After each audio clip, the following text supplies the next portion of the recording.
যশোরে প্রায় 7.25 কোটি টাকার স্বর্ণ ও প্রাইভেট কার সহ 2 চোরাকার বাড়ি আটক। এবার শুনুন বিস্তারিত।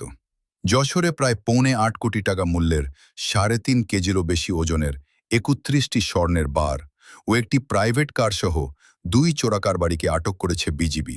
গোপন সংবাদের ভিত্তিতে বিজিবির একটি বিশেষ চৌকস আভিযানিক দল যশোর নড়াইল মহাসড়কে অবস্থান নেয়। এই সময় সন্দেহভাজন একটি প্রাইভেট কার তল্লাশি করে 3 কেজি 641 গ্রাম ওজনের 31টি স্বর্ণের বার উদ্ধার করা হয়। উদ্ধারকৃত স্বর্ণের আনুমানিক বাজার মূল্য 7,43,395 টাকা।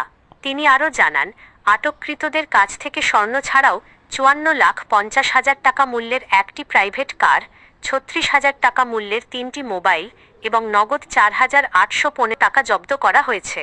উদ্ধারকৃত স্বর্ণসহ সর্বমোট জব্দকৃত মালামালের বাজার মূল্য 7,68,36,210 টাকা।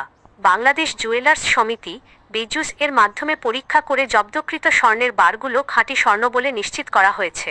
বিজিবি জানায়, প্রাথমিক জিজ্ঞাসাবাদে আটককৃত ব্যক্তিরা স্বীকার করেছে যে তারা ঢাকার ধোলাইপাড় এলাকার চোরাকার বাড়িদের কাছ থেকে এই স্বর্ণ সংগ্রহ করেছিল। পরবর্তীতে সড়কপথে ঢাকা থেকে যশোর হয়ে বেনাপোল স্থলবন্দর দিয়ে তা ভারতে পাচারের পরিকল্পনা ছিল তাদের। বিজিবির অধিনায়ক উল্লেখ করেন, সীমান্তে মাদক ও স্বর্ণসহ যাবতীয় চোরাচালানের বিরুদ্ধে জিরো টলারেন্স নীতি ঘোষণা করা হয়েছে। এরই ধারাবাহিকতায় বিজিবি সীমান্ত পাহারায় সদা জাগ্রত রয়েছে।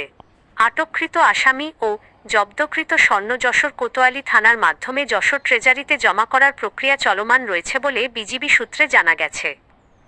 আপনারা দেখছেন এ নিউজ বাংলা সংবাদ।